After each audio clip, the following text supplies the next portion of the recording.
ન્યૂઝમાં આપનું સ્વાગત છે।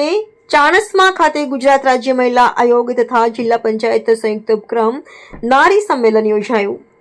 ગુજરાત રાજ્ય મહિલા આયોગ અને જિલ્લા પંચાયત પાટણના સંયુક્ત ઉપક્રમે શ્રી સરસ્વતી શિશુ મંદિર ચાણસ્મા ખાતે તારીખ 23/3/2025 ના રોજ મહિલા અને બાળ કલ્યાણ સમિતિ જિલ્લા પંચાયત પાટણના ચેરમેન શ્રી ભારતીબેન ચૌધરીના અધ્યક્ષ સ્થાને નારી સંમેલન યોજાયું હતું। આ પ્રસંગમાં ચાણસ્મા વિધાનસભાના ધારાસભ્ય શ્રી દિનેશભાઈ ઠાકોર ઉપસ્થિત રહી પ્રસંગને અનુરૂપ માર્ગદર્શન આપી કાર્યક્રમને બિરદાવવામાં આવ્યો। વિવિધ યોજનાઓના અધિકારીઓ દ્વારા મહિલાઓમાં નારી અદાલતની સમજ, મહિલા સશક્તિકરણ અને મહિલા વિષયક યોજનાઓની વિસ્તૃત જાણકારી આપવામાં આવી હતી। ડોક્ટર કલ્પેશભાઈ દ્વારા પાલક માતા પિતા યોજના, બાળ લગ્ન પ્રતિબંધ વિશે વિસ્તૃત માર્ગદર્શન આપી શપથ લેવડાવવામાં આવ્યા હતા। કાર્યક્રમમાં આંગણવાડીના ભૂલકાઓ દ્વારા પ્રાર્થના, સ્વાગત ગીત, બાળગીત રજૂ કરવામાં આવ્યું। આ પ્રસંગે ચાણસ્મા નગરપાલિકાના પ્રમુખ શ્રીમતી પ્રતીક્ષાબેન એમ પટેલ તેમજ Prakashbhai Panchal, CDPO Chandrikaben, ICDS staff, શહેર કોંગ્રેસ પ્રમુખ વરુણ વ્યાસ તેમજ મોટી સંખ્યામાં આંગણવાડી કાર્યકર બહેનો ઉપસ્થિત રહી કાર્યક્રમને સફળ બનાવવામાં આવ્યો। કાર્યક્રમનું સંચાલન કન્યા શાળાના આચાર્ય સુરેશભાઈ દેસાઈ કર્યું હતું। કાર્યક્રમ દરમિયાન પોષણ કીટ, બેબી કીટ, વાલી દીકરી યોજનાના હુકમપત્રો તથા યશોદા એવોર્ડ મેળવનાર આશા બહેનોનું સન્માન કરવામાં આવ્યું હતું। હલચલ ભારત ચેનલને જોતા રહો અને સબસ્ક્રાઇબ અને શેર કરતા રહો। રિપોર્ટર કમલેશ પટેલ, પાટણ।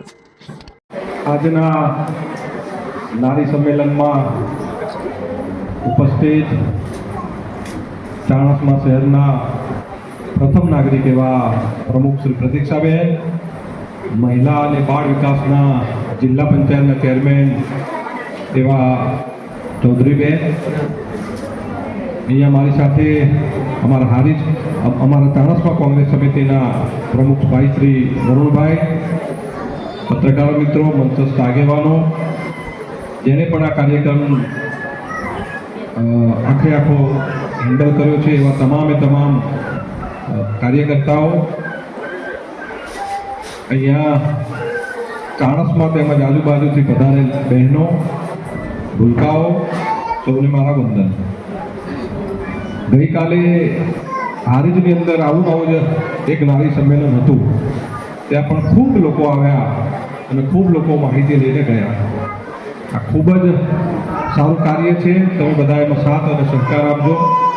અમારા લેવલે પણ કંઈ કામકાજ હોય તો હર હંમેશ અમે તમારી સાથે રહીશું। જય નારી સંમેલનમાં પધારેલા, સ્ટેજ ઉપર બેઠેલા બેનશ્રી, આરોગ્ય સાહેબશ્રી, શિક્ષણ વિભાગમાંથી પધારેલા સાહેબો, તમામ અધિકારીશ્રીઓ, સીડીપીઓ બેન, અમારા કાર્યકર બહેનો, દીકરીઓ અને પત્રકાર મિત્રોને બધાને મારા ખૂબ ખૂબ નમસ્કાર।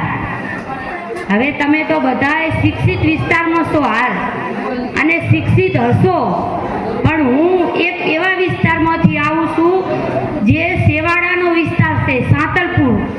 ત્યાં હાલે પણ લોકોમાં એવો વિચાર, એવી ભાવના હોય છે કે દીકરીને જેટલા ગામમાં ધોરણ હોય એટલી જ ભણાવવાની, બાકી દીકરી ગમે એટલી હોશિયાર હોય તોય તેને ભણવા નહીં મૂકવાના, તેના સપના બધા રોરાઈ જાય છે।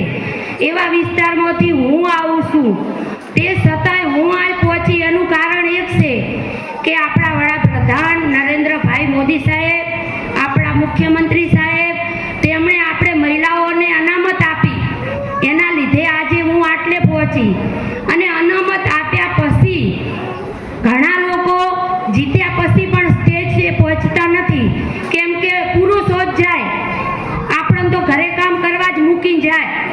આ હોદ્દો આપણો હોય પણ આપણને ના લઈ જાય, પણ અમારા પતિદેવના ખૂબ ખૂબ ઉપકાર છે કે એ મને કોઈ દિવસ મૂકીને ના જાય કે તું ચાલ મારી સાથે।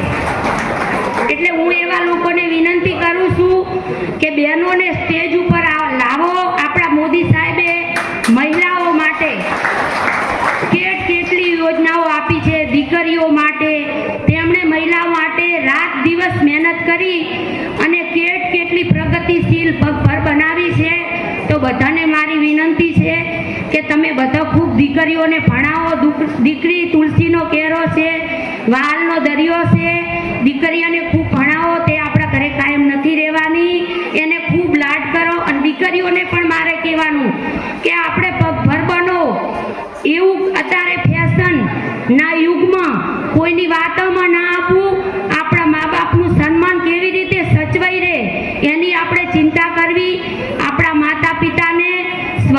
ગૌરવથી જીવે એવું, ગૌરવ અપાવે એવું કામ કરું. બધાને મારા નમસ્કાર. માં ભગવતીના આશીર્વાદ આપણા બધા ઉપર રહે.